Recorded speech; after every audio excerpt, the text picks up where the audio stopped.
Salut à tous, c'est Café Brioche, bienvenue dans un nouveau podcast. Du coup, moi c'est Reda, on est en compagnie de Lucas comme d'habitude. Salut les gars. Et en compagnie de Saïd, du coup, c'est un invité spécial, on n'est pas dans un café avec, mais on va parler d'un sujet qui aussi le concerne en partie. Et on a trouvé ça intéressant de l'inviter, donc vas-y, je te laisse te présenter. Du coup, moi c'est Saïd Yassine et j'ai le projet Beau Parleur qui est un projet de production de podcast avec notamment Started from the Banlieue. Ouais, Okay. Bah, c'est ça, du coup si vous voulez aller écouter son podcast, on mettra le lien. Tu peux dire de ce dont tu parles dans le podcast Started from the Banlieue, en fait j'invite des personnes qui viennent des quartiers populaires et on parle de leur parcours et l'idée c'est un peu de montrer que les gens des quartiers sont avant tout des gens et qu'il y a des parcours très divers et qu'il n'y a pas une voix, il n'y a pas un type de personne mais il y a plein de gens qui sont très différents. Ok. Bah, au moins c'était concis. Du coup voilà, c'est un petit setup un peu bizarre. Du coup il est avec moi comme on est sur Paris et Lucas il est en Hollande. On voyage, on vadrouille On voyage. pour le moment, donc on n'a pas pu le faire ensemble, dommage, mais à l'occasion. Ouais. Voilà. Du coup le sujet aujourd'hui ça va être la stigmatisation de l'hôpital psychiatrique. Donc on a trouvé que c'était un sujet intéressant avec Lucas. Et on a décidé d'inviter Saïd aujourd'hui parce que c'est un sujet quand même qui est assez compliqué. Quand on n'a pas été à l'intérieur de l'hôpital, on a souvent les documentaires, certains articles, mais on ne peut pas aller au cœur du sujet et parler de cette stigmatisation parce qu'aujourd'hui, on a tendance, je parle de pas mal de gens, hein, peut-être pas la majorité, mais à quand même catégoriser inconsciemment les personnes qui sont allées en hôpital psychiatrique. Tu vois, on les imagine, voilà, ils sont enfermés comme dans une prison là-bas, ou tout de suite, certains vont dire, ah, ils sont fous. J'exagère les traits, tout le monde n'a pas ça, mais... Je veux dire, quand on sait que quelqu'un est allé à l'hôpital psychiatrique, on va dire « Ah, lui, il y est allé ». Tu vois, comme s'il était allé je sais pas où, alors qu'au final, ça reste un hôpital pour soigner le cerveau, quoi. Et voilà, on voulait mais comme tu disais, dans ces lieux-là, il y a beaucoup de différentes pathologies, en fait. Donc, il y a aussi un suivi qui est différent. Donc, moi, je voulais savoir aussi si, par exemple, les conditions d'accueil sont adaptées à une pathologie en général dans ces lieux ou est-ce que comment est-ce que c'est fait, parce que en vrai on n'en sait rien là, on n'est pas vraiment. En fait t'as un peu de tout surtout à l'hôpital public t'as un peu de tout et c'est un peu le problème, c'est que tu vas à la fois avoir des personnes qui sont en schizophrénie, d'autres personnes qui vont être simplement, qui vont avoir entre guillemets simplement de l'addiction à l'alcool ou à d'autres substances et qui vont être avec des personnes qui sont atteintes de schizophrénie, de troubles bipolaires, de troubles borderline et du coup tout est un peu mélangé et c'est pas forcément, ça peut être compliqué parce qu'il y a des personnes qui ont des choses qui sont pas moins graves mais qui sont peut-être plus faciles à traiter que d'autres et elles se retrouvent dans des lieux où tout est un peu mélangé, quoi. Tous les troubles sont mélangés, même les troubles du comportement alimentaire, ils sont au même endroit que la schizophrénie, ce qui est pas forcément cohérent, tu vois. Ok. Ouais. Avant juste de commencer un peu à approfondir, toi est-ce que tu peux nous dire, parce que les gens ne le savent pas, ta liaison un peu avec l'hôpital psychiatrique, l'expérience que tu as eue là-bas, un peu, pour que les gens aient au moins un contexte, pourquoi on t'a invité. Du coup, la première fois où je suis admis à l'hôpital psychiatrique, c'était, il me semble, le 9 juillet 2016, c'était le jour de France-Allemagne. Okay. L'Euro 2016, je ne l'ai pas vu, du coup. Ok. Et je suis admis, je crois que j'y reste 3-4 semaines, et parce que je dois faire ma rentrée en septembre en école de commerce à Grenoble. Parce que je venais d'être admis. Juste avant la rentrée, je suis réadmis pendant 2 semaines, je crois. Je quitte l'hôpital avant la rentrée, je fais ma rentrée à Grenoble et je refais une rechute à Grenoble au bout de 2 mois. Et là, je suis admis non pas à l'hôpital public, mais en clinique privée pendant... Là, c'était la plus longue période, ça a duré 3 mois et demi. Okay. Donc voilà. Après, j'y suis jamais retourné, je suis déjà retourné aux urgences pour des rechutes. Mais depuis 2019, je suis stable, il n'y a plus d'hôpital et plus de rechutes, en tout cas pour l'instant. Ok. Et c'était pourquoi que tu y allais ? C'est pas indiscret ? À l'époque, c'était pas trop, on savait pas trop parce que la première fois, je fais une crise de bouffée délirante pendant 1 heure. C'est-à-dire que hallucination totale parce que j'avais un séminaire en gros et j'avais pas dormi pendant 7 jours. J'étais dans un état d'excitation qui était vraiment au-dessus de la moyenne, largement au-dessus. J'ai dormi 1 ou 2 heures, j'arrivais littéralement pas à dormir en fait. J'étais fatigué mais j'arrivais pas à dormir et ça s'accumulait avec toute l'année que j'avais passée, avec les concours, le service civique, les cours, etc. Et je suis arrivé dans un état d'épuisement et après je fais ma crise de bouffée délirante et je suis admis. Et après ça crée aussi de l'anxiété, on m'enlève des médicaments donc ça me crée du manque, un mal-être donc je reviens et après dépression, etc. Et après on me diagnostique au bout de 2-3 ans, ce qui est assez court, un trouble bipolaire. En général ça met entre 5 et 10 ans pour un diagnostic posé en psychiatrie. Ah ouais, ok. Ok, c'est quand même assez... Ouais. Et pour revenir au tabou de l'opinion publique sur les institutions de psychologie en général, les hôpitaux psychiatriques en général, est-ce que, comme beaucoup de personnes n'osent pas en parler, et voilà, il y a énormément de tabous autour de cette question-là, comment tu as pu passer outre et comment tu as pu, on va dire, assumer cette maladie et en parler à des spécialistes, on va dire Et même aujourd'hui, nous en parler, nous, tu vois. Et Moi, nous ça, en parler aujourd'hui dans le podcast, quoi. Moi, ça n'a jamais été mon souci, parce que je me souviens quand j'arrivais en école de commerce, et que ensuite je reviens l'année d'après, j'ai raté 1 an, parce que je suis resté 2 mois. Ouais. Après, j'ai été hospitalisé 3-4 mois, et après, je suis pas revenu à la fin de l'année, parce que j'aurais pas eu mon année. Ils m'ont dit, ok, pas de souci, on te fait redoubler, parce que raison médicale. Et en fait, il fallait expliquer pourquoi je suis pas venu. Donc moi, je dis, j'étais à l'hôpital psy, j'étais en dépression, et enfin, pour moi, ça paraissait naturel. Et c'est vrai qu'il y a des gens qui me disaient, non, mais il faut pas trop le dire. Je fais, pourquoi ? Et j'étais là en mode, c'est ce qui s'est passé en fait. Je vais pas inventer un voyage aux Maldives ou je sais pas quoi, c'est ce qui s'est passé. Donc, pour moi, ça a toujours été naturel, et c'est vrai que j'ai connu aussi des gens pour qui c'était le cas. Donc, moi, c'était un truc qui était banal de base, mais c'est vrai qu'il y a un traitement où on n'ose pas trop, c'est un peu tabou, ça peut faire peur. Mais en fait, dès que t'en parles, c'est vrai que les gens, peut-être ils vont se braquer au premier abord, mais après ils te connaissent, ils voient que en fait, ça change rien, quoi.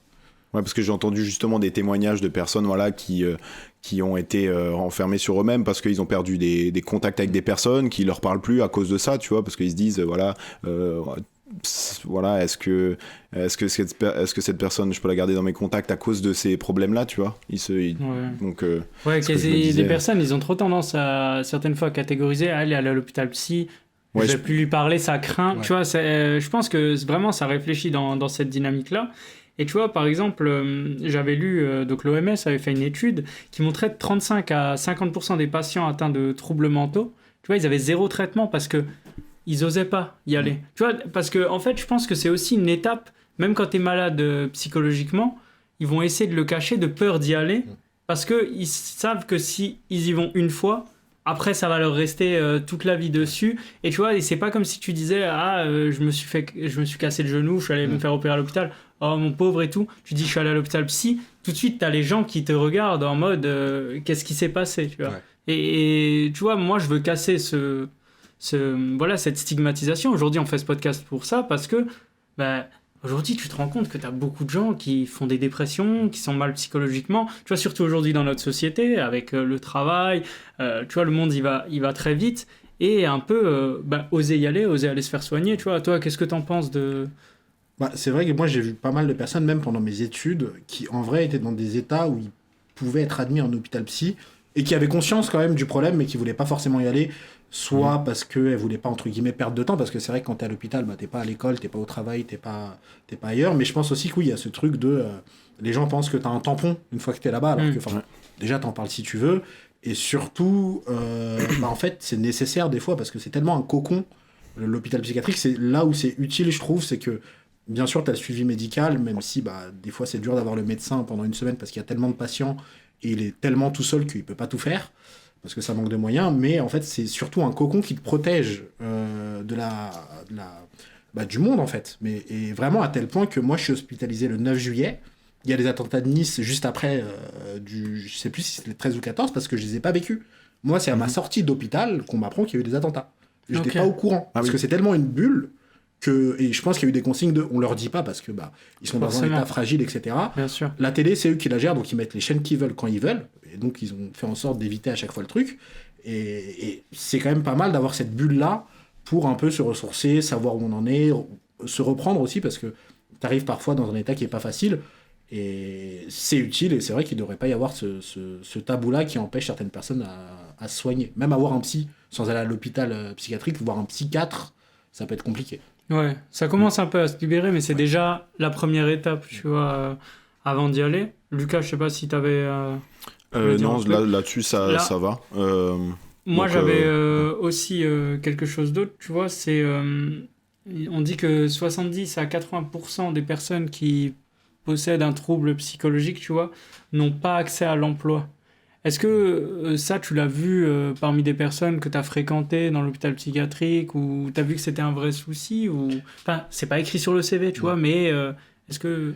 Après, je sais pas si c'est pas aussi dû, entre guillemets, à l'instabilité. C'est vrai que moi, quand j'étais pas en école de commerce entre les 2 années, même l'année d'après, parce que j'y suis pas retourné, Ok. j'avais du mal à garder un emploi en vrai. Alors qu'avant, j'avais travaillé 3 ans en restauration rapide, ça s'était bien passé. J'ai fait un an de service civique, ça s'est bien passé. Et j'arrivais pas à garder un emploi pour plusieurs raisons. J'étais instable émotionnellement. J'avais des gros problèmes d'anxiété et de sommeil. C'est vrai que depuis que je prends mes médocs, pendant une période, je dormais 12 à 16 heures par jour. C'est impossible d'avoir un taf, d'aller à l'école, c'est juste pas possible. Donc tu as aussi tous les à côté, les effets secondaires. Parfois, tu vas mal, tu es en dépression, tu es anxieux, etc. Donc peut-être qu'il y a aussi de la stigmatisation, mais je pense que c'est aussi dû à l'état mental dans Bien lequel sûr. tu peux être quand tu es en crise ou quand tu pas bien. Ouais, là, L'instabilité, tu vois. c'est des raisons physiques. Ouais. Enfin, je veux dire, il va pas le mettre serveur si le gars peut arrêter au bout de 2 minutes. Donc après, forcément, ça peut créer des clichés. Si le gars a déjà vu quelqu'un qu'il a embauché avec des antécédents, je sais pas, d'une certaine maladie, et il va se dire, ah, je vais pas réembaucher cette même personne. Mais tu vois, contrario, à l'hôpital psy, quasiment tout le monde avait un emploi et était en arrêt maladie. C'est que la première fois que j'y vais, il y a un gars qui est entrepreneur, qui a fait un burn-out. Il y a une fille que j'ai recroisée à toutes mes autres hospitalisations qui travaillait à la poste. Il me semble qu'elle était postière. Ok. T'avais même des personnes du milieu médical, t'as de tout en fait. Ok. T'as vraiment de tous les corps de métier, de tous les âges. Et tout le monde était inséré dans la société, soit en études, soit en train de travailler. Ouais, c'est pas, Des c'est gens pas des normaux, gens, tu vois. voilà, Enfin, exactement. normaux, entre guillemets, classiques. Des gens que tu pourrais croiser dans la rue, dans un bar. Ok. Ouais. Et pour ces personnes qui osent pas faire le pas, qui osent pas consulter par exemple dans des domaines comme l'éducation ou des étudiants qui veulent pas perdre de temps dans leur cursus, est-ce que toi t'aurais par exemple une idée pour les sensibiliser, pour vraiment leur montrer la réalité du terrain? Tu penses qu'il y aurait un moyen de, on va dire, de leur montrer voilà, comment ça se passe en réalité et s'éloigner de tous ces clichés-là qu'ils peuvent avoir en tête ou Tu veux dire leur montrer comment ça peut se passer à l'hôpital voilà, comment ça se passe réellement Ouais. et les éloigner de vraiment des idées reçues qu'ils peuvent avoir actuellement. Voilà, comment ça s'est passé ton hospitalisation, tu vois, depuis que t'es arrivé, donc t'as dit en juillet, et comment s'est passé le mécanisme, voilà, de soins, etc. En hôpital public, ce qui s'est passé, c'est que quand j'étais admis, donc j'ai fait une crise de bouffée délirante en pleine rue, c'est-à-dire que j'étais en hallucination. Et d'ailleurs, j'étais au téléphone parce que je me sentais vraiment pas bien, je suis sorti du bus. Et j'appelais les pompiers, et en fait, il se trouve que j'ai eu une heure de discussion, pardon. Et en fait, c'était ma sœur que j'avais au téléphone. Mais moi, j'entendais un pompier qui me parlait en français, puis en anglais, puis en chinois. Enfin, c'est hallucinant ce qui s'est passé. Ouais. Et donc, j'hallucinais, et mon cerveau a automatiquement fait le numéro de ma sœur, pendant que moi, je pensais que je tapais le numéro des pompiers. Je sais pas si vous voyez. Ouais, ok. Ouais. Et du coup, bon, j'arrive dans un état pas ouf. Au final, il y a une voiture de police qui passe, je les alpague, ils m'emmènent à l'hôpital. Et en fait, je suis admis à l'hôpital, mais comme je suis pas en pleine possession de mes moyens, on fait ce qu'on appelle une hospitalisation sous contrainte. C'est-à-dire que c'est pas forcément un représentant légal, mais un proche qui dit que oui, il faut l'admettre à l'hôpital parce qu'il est en danger pour lui ou pour les autres. Là, en l'occurrence, c'était pour moi. Et c'est un mécanisme qu'on a en France qui est un peu particulier, mais on n'a pas le droit de mettre des gens à l'hôpital comme ça sans leur consentement, à moins d'avoir une décision de juge après, enfin, etc. Et une fois que je suis à l'hôpital, ce qui se passe, c'est que les 2-3 premiers jours, je ne me rappelle pas vraiment parce que je suis vraiment sédaté. Et petit à petit, en fait, je m'intègre et ils attendent, en tout cas c'était le cas dans mon hôpital, c'est pas le cas partout, ils attendent à ce que tu fasses les choses de toi-même. C'est-à-dire que j'étais tellement sédaté que j'étais en habit d'hôpital, alors que j'avais mes habits, et je m'en rendais même pas compte parce que juste j'allais bouffer et j'étais vraiment un zombie. Et donc ils attendent à ce que tu demandes tes habits, à ce que tu demandes tes affaires. Il y a cette étape où tu te réhabitues un peu à vivre correctement. Et après, tu as une étape de 2-3 semaines, dans mon cas, où j'avais rendez-vous avec le médecin dès qu'on pouvait. C'était compliqué parce qu'il y en avait très peu pour beaucoup de patients. Mais une première permission, une deuxième permission. Et quand il sent en tout cas que tu peux sortir, moi à cette époque, c'était pas le cas en vrai, mais je pense qu'il y a très peu de place et donc il faut que les gens y sortent à un moment, tu sors. Okay. Mais il y a d'abord, en général, il y a une permission ou 2 permissions pour voir si ça va à l'extérieur un week-end. Donc toi, t'avais pas le droit de sortir de l'hôpital psychiatrique, t'étais Les- vraiment interné là-bas. Ouais, t'as pas le droit de sortir et en plus, l'hôpital où j'étais, c'est vraiment un endroit qui est un peu caché dans l'hôpital. T'as le droit d'aller à l'extérieur pour fumer. T'as le droit... Il me semblait qu'il y avait 4 sorties de 10 minutes et pour les fumeurs, t'avais le droit à 2 clopes par sortie. Ok. Il me semble que c'était précis à ce point-là, tu avais ton propre briquet, des gens te ramenaient tes clopes. Et une fois que cette phase-là où on voit que ça va est passée, oui, on te donne des permissions, soit le week-end, soit pour aller acheter un truc, on te laisse un peu plus d'autonomie. Mais c'est vrai qu'au début, tu n'as pas le droit de sortir parce que tu es arrivé dans un état en général un peu de choc. Donc les 3-4 premiers jours, tu ne sors pas. Ok. Par sécurité pour toi, parce que tu pourrais faire plus ou moins n'importe quoi. Du coup, moi, je voulais te demander, tu dis il y avait peu de médecins disponibles, peu de moyens, c'est-à-dire que normalement, tu dois avoir un suivi, enfin plus de rendez-vous avec un médecin et t'en avais pas assez. Est-ce qu'ils t'ont sorti trop vite de l'hôpital? Tu l'as dit avant, parce que tu penses qu'il y avait trop de monde. Genre, comment ça se passe vraiment à l'intérieur? Pour comparer, c'est que la 3e hospitalisation, elle se fait en clinique privée et pas en hôpital public, même si c'est D'accord. une clinique qui est rattachée et qui des fois envoie des patients. Et déjà, les profils en clinique privée sont sont beaucoup moins urgents, entre guillemets. C'est pas des personnes qui viennent de faire des crises de bouffées délirantes, ça va être des personnes, ça va être de l'addiction, ça va être quelqu'un qui va être en dépression, mais pas une dépression suicidaire, enfin, des choses un peu plus soft, entre guillemets. Et là-bas, il y avait beaucoup plus de moyens parce que je voyais un médecin tous les jours. Tous les jours, le matin, elle n'était pas très impliquée, la psychiatre, on va pas se mentir. Elle me disait bonjour, ça va, je lui disais non, et elle partait. Mais au moins, elle passait tous les jours, même si c'était pas si ouf que ça, mais c'était dû à la psychiatre particulièrement et pas à l'hôpital, pas à la clinique pour le coup.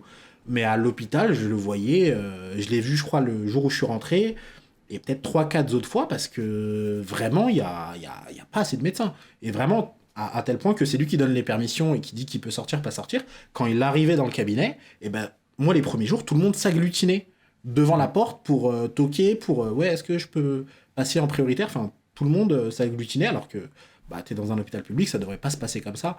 Pas à tel point que les gens viennent limite mendier à la porte, mais il y avait clairement pas assez de médecins, pas assez de psychiatres. Il y avait 2 ailes, une dans laquelle j'étais et l'autre qui était à l'opposé pour un médecin à ce moment-là. Donc pas assez de monde, et même au niveau des places, je me souviens que j'avais mon hôpital de secteur dans lequel je devais être du coup admis après une crise de bouffée délirante, et ils m'ont dit pas sûr qu'il y ait de la place. Et s'il n'y a pas de place, on vous enverra à l'autre bout d'Île-de-France, il n'y a pas de place qui se libère. Vous attendrez 3 jours aux urgences en attendant que ça se libère. Et du coup, oui, c'est vrai que ça libère souvent les gens un peu plus vite que prévu, pas non plus au point où c'est dramatique, mais un peu plus vite, parce qu'il y a d'autres gens qui sont dans des cas très urgents qu'on doit admettre, et il n'y a pas assez de place. Et ça, c'était en 2016. C'était même pas il y a 1 ou 2 ans, c'était en 2016. Donc j'imagine que ça s'est encore plus détérioré. Donc toi, comme il y a eu plus de consultations avec le Covid, je pense, et moins la de réduction moyens, des effectifs, la réduction des lits récente, donc forcément il a dû avoir des difficultés à ce niveau-là, quoi. Moi, j'avais aussi une question. C'est une fois que tu as subi ton traitement, donc tu as dit que c'était pendant 1-2 mois, je crois, ou on va dire la totalité du traitement, la totalité de l'hospitalisation, pardon. La première, c'était 1 mois. 1 mois, et après tu y es retourné. Et après 2 semaines, et après 3-4 mois. Donc en 6-8 mois, j'y suis resté en vrai 4-5 mois. Ok, d'accord. Donc on va dire la période, c'est 8 mois avec des sorties. Comment ça s'est passé ta réinsertion? Tu vois, dans le monde, voilà, dans notre société, est-ce que tu as été accueilli, tu as eu des regards, tu as eu des remarques, voilà, qu'est-ce qui s'est passé une fois que tu es sorti? Est-ce que tu sens que ta vie, elle a changé? Ou est-ce que ça a repris parce que tu es dans un environnement avec des gens voilà, qui sont normaux, qui sont sympas, qui sont ouverts?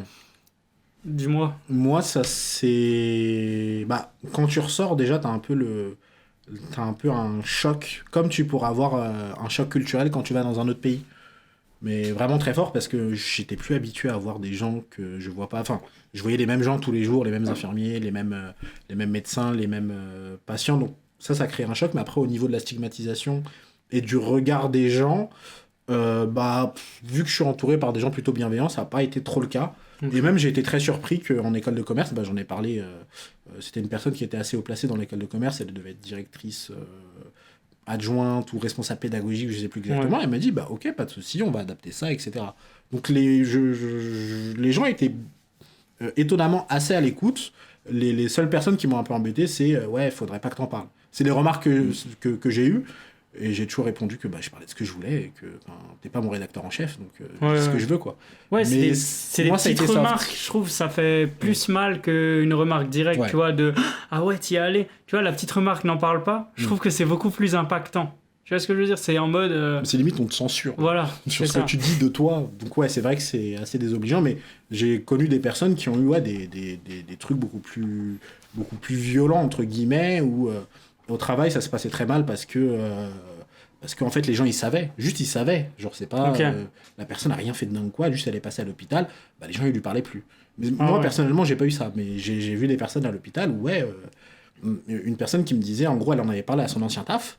Du coup, les gens commençaient à l'ignorer. Pas à la harceler, mais vraiment à l'ignorer. À pas trop lui envoyer des mails. À pas trop faire attention. Et du coup, là, à son taf... Enfin, à son nouveau taf, il y a donc 6 ans, elle disait, bah, je lui dirais pas. Tu vois. Ah ouais, c'est... Parce que, ouais, c'est fait stigmatiser là-dessus, alors qu'en vrai, moi, je lui parlais, elle est hyper cool, hyper marrante, hyper drôle. Oui, elle était à l'hôpital, elle allait pas bien au début, mais, enfin, normal, quoi. C'est chaud. Hein. Ah, c'est compliqué. Franchement, c'est chaud. Hein. Mais j'ai eu la chance de pas vivre trop ça, moi, en tout cas, personnellement. Ok. Bon. Moi, je voulais aussi parler des SDF, tu vois, parce que aujourd'hui, il y a quand même beaucoup de SDF qui ont des problèmes psychiatriques, tu vois, donc je sais pas exactement pourquoi. Enfin, tu vois, j'imagine que c'est aussi lié au fait de rester dans la rue, tout seul, pas être dans des bonnes conditions de vie. J'avais vu que les personnes, par exemple, qui avaient des troubles psychiatriques, tu vois, ils avaient 11 à 13 fois plus de chances d'être victimes de violences physiques et que 30% des sans-abri ont des troubles psychiatriques graves. Et donc ça augmentait les chances de pauvreté, tu vois, le fait d'avoir ça. Est-ce que toi, tu as fréquenté des personnes qui étaient sans domicile fixe à l'hôpital Est-ce que tu as pu parler à quelques-uns et c'est quoi ton ressenti vis-à-vis de ça? Bah, à l'hôpital, ça a été le cas sans vraiment être le cas, parce que il y avait quelqu'un à l'hôpital, un patient qui, en fait, j'ai appris qu'il était là depuis des années. Ok. Vraiment depuis des années, parce qu'il était dans un état vraiment très particulier où, en gros, ça faisait des années qu'il était comme ça, il n'était pas capable de communiquer avec les autres. Il était plus capable, en tout cas, de communiquer avec les autres. C'est littéralement comme si vous avez un enfant de 1 ou 2 ans qui va gazouiller, qui va commencer à, tu vois, à donner des émotions, mais pas pouvoir s'exprimer, Ok. et pas forcément pouvoir avoir même une réflexion, entre guillemets. Il était vraiment retourné à un état très enfantin, mais sauf qu'il avait genre, je pense, 40-50 ans. Mais c'est vraiment, je pense, le cas le plus extrême, entre guillemets, que j'ai vu à l'hôpital, même en psychiatrie en général, et ça doit être très rare. Apparemment, ça peut arriver, parce qu'avant, bah, il n'était pas comme ça. Et bah, lui, c'est vrai que je pense qu'il a été SDF avant, parce qu'il se comportait un peu comme un SDF, où il voulait pas forcément se changer, il voulait pas forcément s'habiller, il voulait pas forcément dormir au même endroit. Des fois, il dormait dans la salle de repos, il voulait pas dormir dans son lit. T'as l'impression que c'est une vie qu'il a déjà vécue, et peut-être qu'il en est arrivé là. Du coup, il était hospitalisé depuis des années, et ouais, ça faisait des années qu'il était comme ça, mais sinon, il n'y avait pas de personnes SDF dans l'hôpital. Ok, dans l'hôpital. Mais je me demande si elles sont même prises en charge ou pas du tout. Ah, Ce qui est peut-être aussi un plus par problème. les associations et on détecte pas forcément le problème psychologique. Parce qu'en plus, il te faut une hospitalisation pour autrui. S'ils sont pas capables de s'hospitaliser, il faut que quelqu'un, en général un proche, dise ok, il faut qu'on l'hospitalise. Peut-être que les assos le font. Ou si c'est vraiment grave, si ça peut porter atteinte aux autres personnes aussi, ça peut être l'État qui peut s'en charger. Donc dans des cas extrêmes où il y a des potentielles attaques physiques et tout ça. Mais sinon, on les laisse errer dans Paris, en vrai. C'est ce qui se passe, malheureusement. C'est triste en vrai. Et si par exemple un hôpital est saturé et peut plus accueillir de patients, et en cas d'urgence, comment les services s'organisent? Est-ce que toi tu t'en sais plus là-dessus? Parce que c'est la question que je me suis posée. Ce que j'ai vu récemment, c'est des fois on va te faire attendre aux urgences. J'ai eu une hospitalisation dernièrement d'une proche, et elle est arrivée le samedi, elle a été hospitalisée le lundi. Ah oui. Alors qu'elle était là depuis le samedi, mais il fallait faire à l'entrée l'admission et il n'y avait pas de place. Une place se libérait le lundi, donc elle rentrait le lundi. Il y a aussi la possibilité pour l'hôpital public de décharger sur un hôpital privé, parce qu'ils ont des places entre guillemets qui sont réservées, et de faire une décharge sur l'hôpital privé. Sinon, si vraiment ton hôpital de secteur, parce que c'est par secteur, en général l'hôpital psy, est pas disponible, on va essayer d'appeler les autres hôpitaux qui sont beaucoup plus loin, pour voir s'ils ont de la place, soit temporairement, soit vraiment pour te placer là ou te placer là, et après tu reviens. Mais aujourd'hui, ça doit très mal se passer, parce qu'il y a vraiment plus de place, je pense. Ils n'ont pas créé de place, et avec le Covid, il y a de plus en plus de gens qui sont partis en dépression, qui ont fait de l'anxiété et plein d'autres choses. Donc ça doit être très très tendu. Il y a des solutions, mais elles sont très limitées, et elles sont très temporaires, quoi. Okay.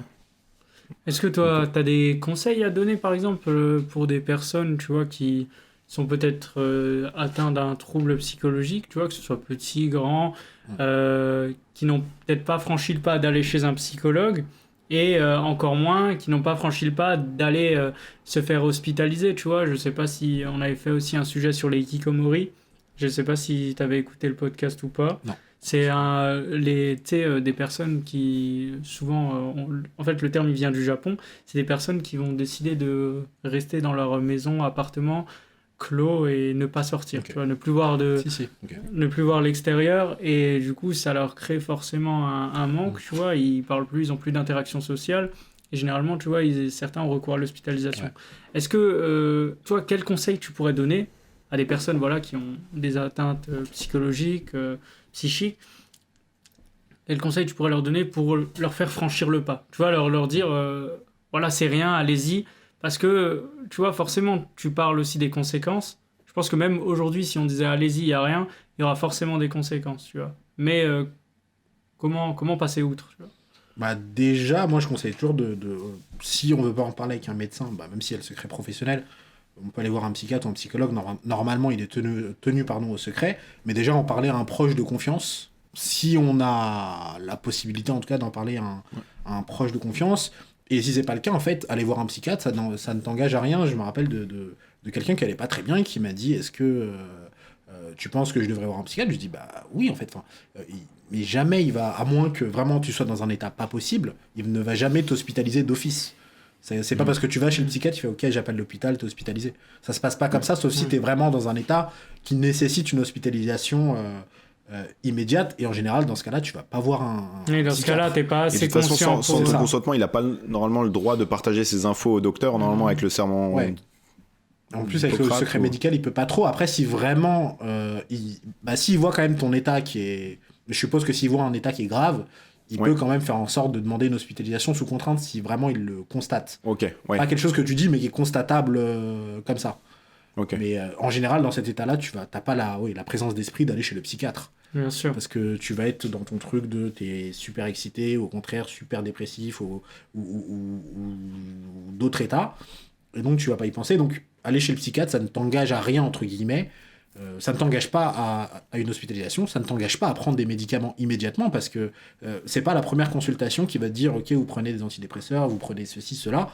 Il va d'abord faire une évaluation, voir ce qui pourrait aller mieux, est-ce qu'on a besoin d'une thérapie, est-ce qu'on a vraiment besoin d'une solution médicamenteuse ou d'autres solutions qui existent. Et rien n'est immédiat, rien n'est figé, rien n'est obligatoire, quoi. Et ça peut que vous aider, parce que en fait, plus vous mettez du temps à y aller, plus ça va être compliqué après à guérir. C'est un peu... tu te fais les ligaments croisés. Si tu y vas dans un an, ça va être galère. Si tu y vas immédiatement, qu'on t'opère ou que tu fasses ça de manière naturelle, peut-être que tu auras une chance de rejouer au foot tranquillement, sans souci. Okay. Mais plus tu attends, plus ça a tendance à s'aggraver et à devenir compliqué. Okay. Ouais. Et j'avais une dernière question aussi sur l'interaction que tu peux avoir avec d'autres patients. Est-ce qu'ils vous laissent parler entre vous? Est-ce que vous pouvez développer peut-être une amitié aussi entre patients et parler de vos problèmes et échanger là-dessus, ou c'est très réglementé, c'est très strict là-dessus? Non, heureusement on a la chance de parler, parce que en vrai, un des pires trucs à l'hôpital, parce que la clinique, en fait, je l'ai pas précisé, mais la clinique, il n'y avait pas ces histoires de pause clope, tu peux pas sortir. En fait, la clinique privée où j'étais, tu pouvais aller dehors, fumer tes clopes. Okay. Tu avais le droit à ton portable aussi. À l'hôpital, j'avais pas le droit à mon portable non plus. J'avais vraiment rien. Ah ouais, ok. Et du coup, le problème, c'est l'ennui à l'hôpital. C'est-à-dire que c'est un peu... le confinement m'a un peu fait penser à ça, sauf que pendant le confinement, j'avais Netflix, j'avais mon téléphone, j'avais un peu tout. Là, ça t'aurait aidé, tu penses, d'avoir ces choses-là, ou... Pas forcément, parce que du coup, ça te renvoie à des choses extérieures. Peut-être, moi, j'aurais pensé à mon école de commerce, j'aurais pensé à est-ce que je vais trouver un appart, etc., alors que c'était pas le moment. Te mettre dans une bulle, plutôt. Moi, je pense que c'est mieux, mais tu t'ennuies. Mais après, par exemple, tu vois, j'ai vu des photos de chambres d'hôpital psychiatrique. Tu vois, ça peut faire peur. Genre, c'est pas... Ce que je veux dire, c'est qu'on te met dans une chambre blanche, t'as un lit, un petit truc, c'est blanc. Est-ce que des dessins, de la couleur, tu vois, c'est des choses qui paraissent bêtes pour les gens, mais tu es dans un endroit déjà plus confortable, tu vois. Si on te met un mur bleu, un petit lit avec des dessins, j'en sais rien, tu vois, ça peut être n'importe quoi. La prison, peut-être une cellule ou quelque chose comme ça. Ça te rappelle l'hôpital psychiatrique, alors que si on veut te mettre dans une bulle, tu vois, tu rentres, ça te donne pas envie d'être heureux. Tu vois ce que je veux dire? Et moi, je pense qu'il y a un design à faire là-dedans. Voilà, je trouve que voilà, c'est important. Je suis d'accord, et en clinique privée, c'est vrai que les chambres sont bien différentes, et c'est vrai qu'à l'hôpital, ça ressemble vraiment à un hôpital, et ça donne ce côté où... J'y suis. Ouais, et j'ai pas envie de revenir, genre. Ouais. Alors qu'en vrai, ça m'est bénéfique, c'est une chose qui a été très bénéfique d'y aller, mais ouais, c'est vrai que c'est pas très accueillant. Alors que quand je repense à ma chambre en clinique privée, ça ressemblait beaucoup plus à une chambre d'hôtel qu'à une chambre d'hôpital.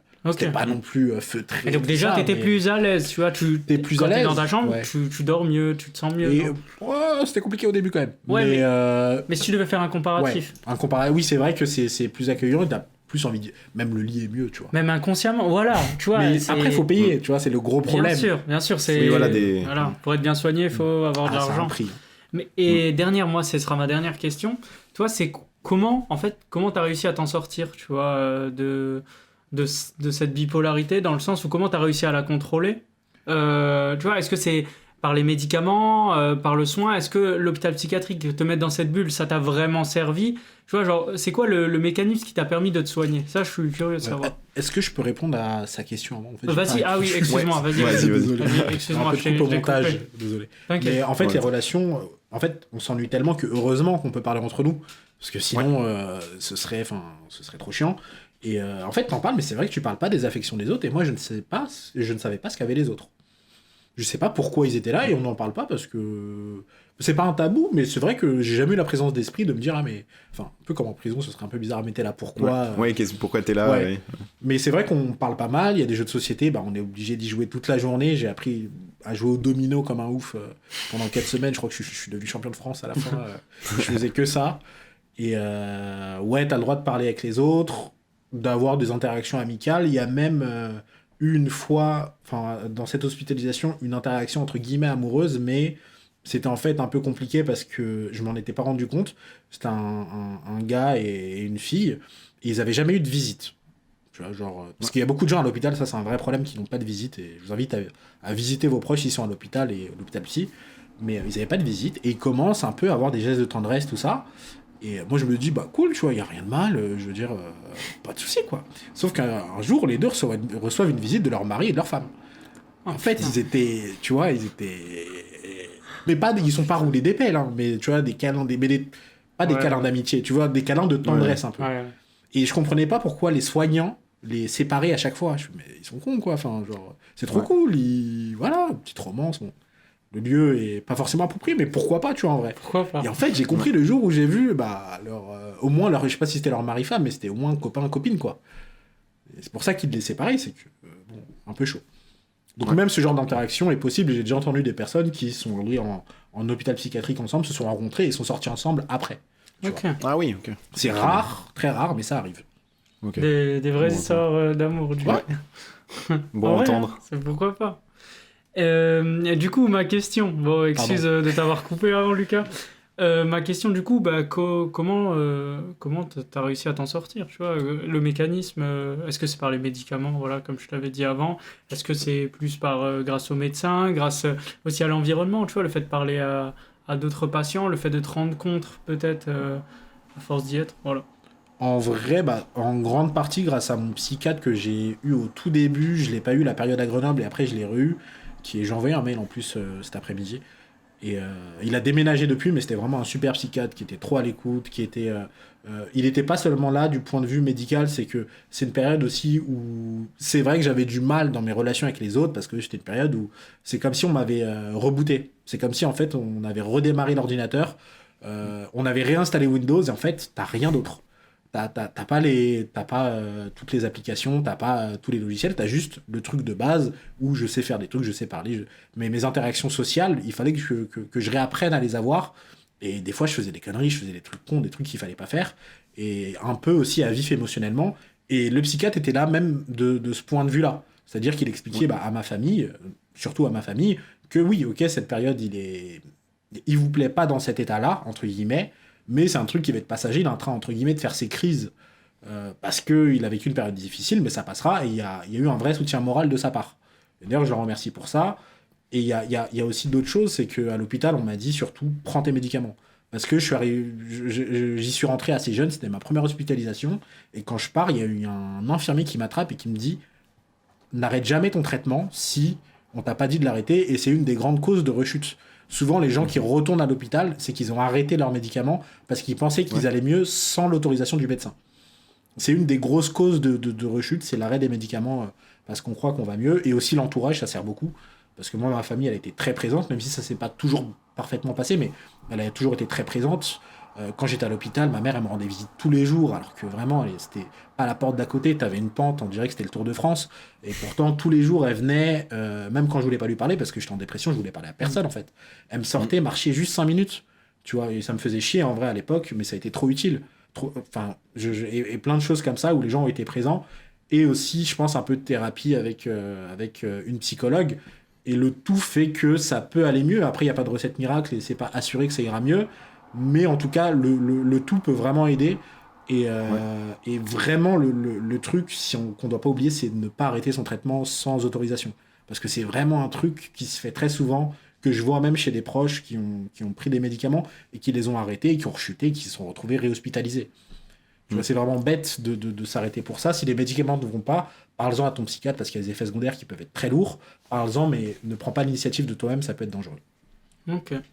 En tout cas, c'était complet. Bravo, très complet. Non, mais nickel. Très clair. Pour moi, c'est très clair.